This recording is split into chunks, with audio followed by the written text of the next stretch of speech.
Assalamualaikum warahmatullahi wabarakatuh. Saya Audi Syarifah, mahasiswi Universitas Negeri Padang dengan jurusan Psikologi dengan nomor NIM 19011231. Nah, di video kali ini saya akan menjelaskan mengenai psikologi forensik. Nah, psikologi forensik ini merupakan spesifikasi dari psikologi klinis.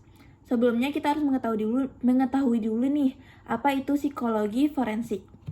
Nah, psikologi forensik ini merupakan salah satu cabang ilmu psikologi yang mempelajari subjek dari segi kognitif, afektif, dan juga perilaku di bidang hukumnya.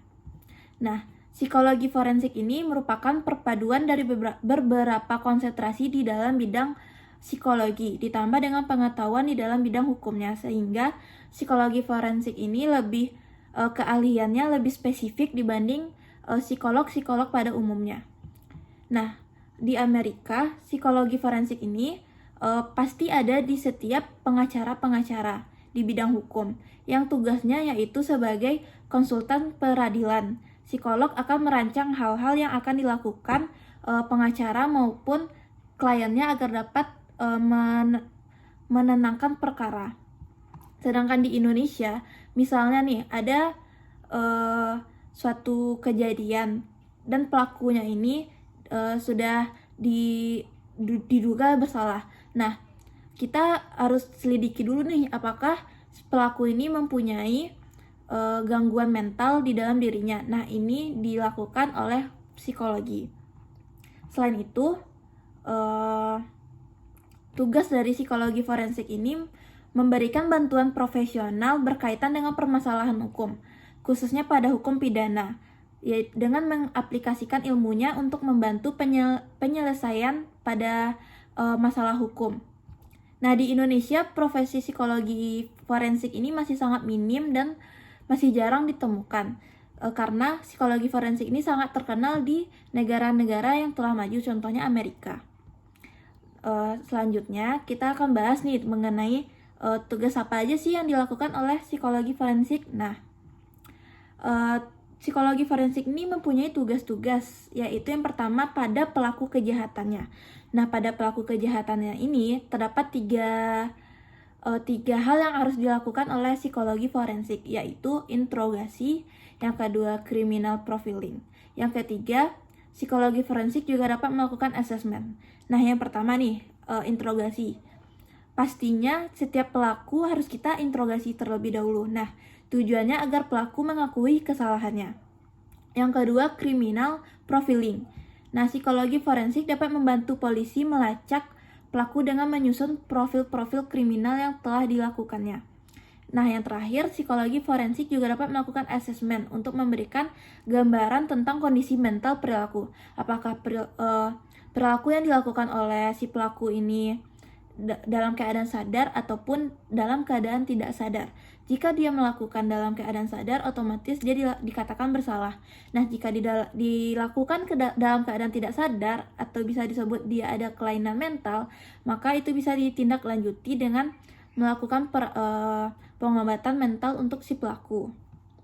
Nah, yang selanjutnya pada korban. Kasus dengan trauma berat menolak untuk menceritakan kejadian pada kejadian tersebut. Contohnya nih, korban anak-anak atau wanita yang mendapatkan kekerasan. Nah, pasti mereka akan kesulitan nih untuk menceritakan kejadian sebenarnya. Nah, psikologi forensik ini bertugas untuk menenangkan si korban agar si korban bisa melakukan pendekatan untuk menceritakan apa yang terjadi kejadian sebenarnya. Itu harus dalam keadaan aman dan nyaman dan si korban tidak merasa tertekan. Selanjutnya, psikolog forensik dapat melakukan otopsi psikologi. Nah, tujuan dari otopsi psikologi ini untuk merekonstruksikan keadaan emosional, kepribadian, pikiran, dan gaya hidup dari si korban yang telah almarhum. Nah, otopsi psikologi ini akan membantu polisi dalam menyimpulkan kemungkinan korban dibunuh atau bunuh diri. Nah, selanjutnya pada saksi. Penelitian menemukan hakim dan juri di Amerika menaruh kepercayaan 90% terhadap pernyataan saksi karena jaksa, hakim, atau orang-orang hukum di dalamnya itu kan tidak ada di dalam kejadian tersebut. Nah, makanya untuk menetapkan suatu perkara harus dibutuhkan saksi. Nah, saksi ini juga bisa dibantu oleh psikologi forensik untuk menemukan apakah saksi ini benar-benar ada di dalam kejadian tersebut ataupun tidak. Nah, selanjutnya ada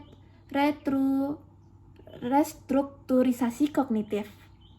Nah, pada ini, kesalahan berpikir merupakan penyebab tindakan kejahatan.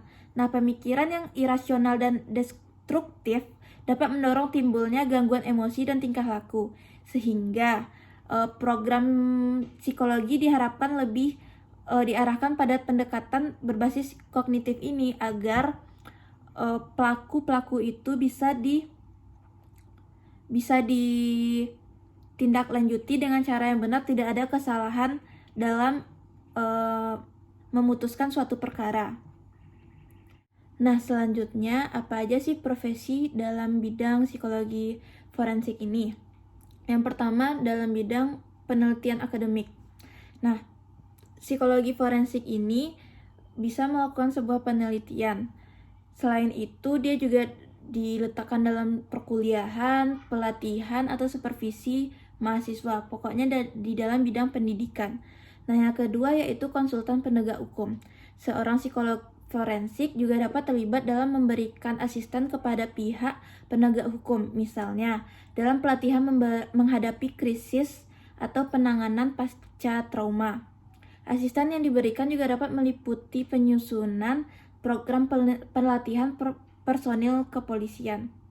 Yang selanjutnya yaitu psikolog koreksional. Selanjutnya ada evaluator. Evaluator ini bertugas mengevaluasi pihak-pihak yang terlibat dalam suatu kasus, baik pidana ataupun itu perdata. Nah, yang selanjutnya yaitu saksi ahli. Ada penyedia perawatan, dan pada penyedia perawatan ini, seperti pada kasus-kasus pidana, ia diminta untuk menyediakan layanan pada terdakwa. Apakah terdakwa ini terdapat gangguan mental ataupun tidak. Jika seperti yang saya bilang di awal tadi, jika dia mempunyai gangguan mental, maka dia hukumannya akan dikurangi dan dia akan dirawat untuk kesembuhan mental dia tersebut. Nah, mungkin sekian dari penjelasan saya, mungkin sedikit penjelasan yang saya berikan mengenai psikologi forensik, karena saya masih belajar. Mohon maaf apabila ada kesalahan. Assalamualaikum warahmatullahi wabarakatuh.